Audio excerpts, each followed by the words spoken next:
আজকে আমাদের কাছে একটাই মাত্র ডিম রয়েছে। তো আজকের রেসিপি হচ্ছে আমরা এই ডিমটাকে ভুনা করব। পেঁয়াজ, কাঁচামরিচ আর প্রয়োজনীয় যা মশলা আছে সব মশলা দিয়ে আমরা ডিমটাকে ভুনা করব। তো ভুনা করার জন্য প্রথমেই আমরা ডিমটাকে সিদ্ধ দিয়ে নিব।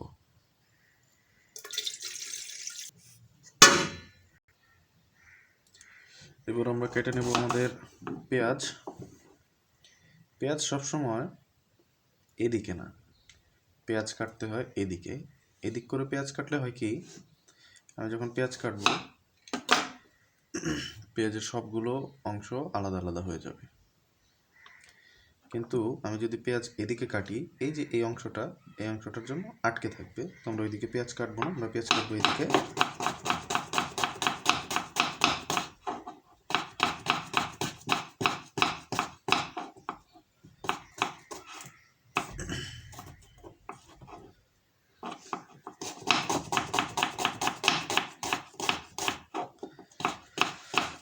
এখনো পর্যন্ত আমাদের কোনো স্ট্যান্ড কেনা হয়নি রান্নার জন্য, সেই জন্য ফোনটা রেখেছি বোতলের উপরেই।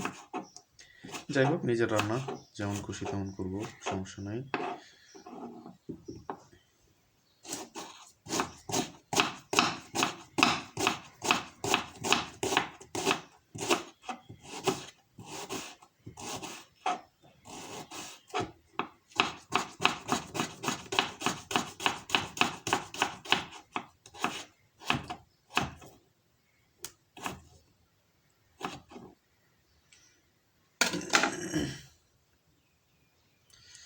এবার আমরা কয়েকটা মরিচ বোটা ফেলে নেব। মরিচগুলোতে একটু ঝাল কম, তো এই জন্য একটা ডিমে আমি চিন্তা করছি যে 4টা মতো মরিচ দেব। জাস্ট একটু করে ফাটিয়ে নিলেই হবে, যেহেতু ডিম ভোনার জন্য মরিচ ভাজা হয় অনেকক্ষণ। আশা করছি যে ভাজার সময় মরিচগুলো হয়ে যাবে, সেদ্ধ হয়ে যাবে, কারণ মরিচগুলো এমনিতেই নরম।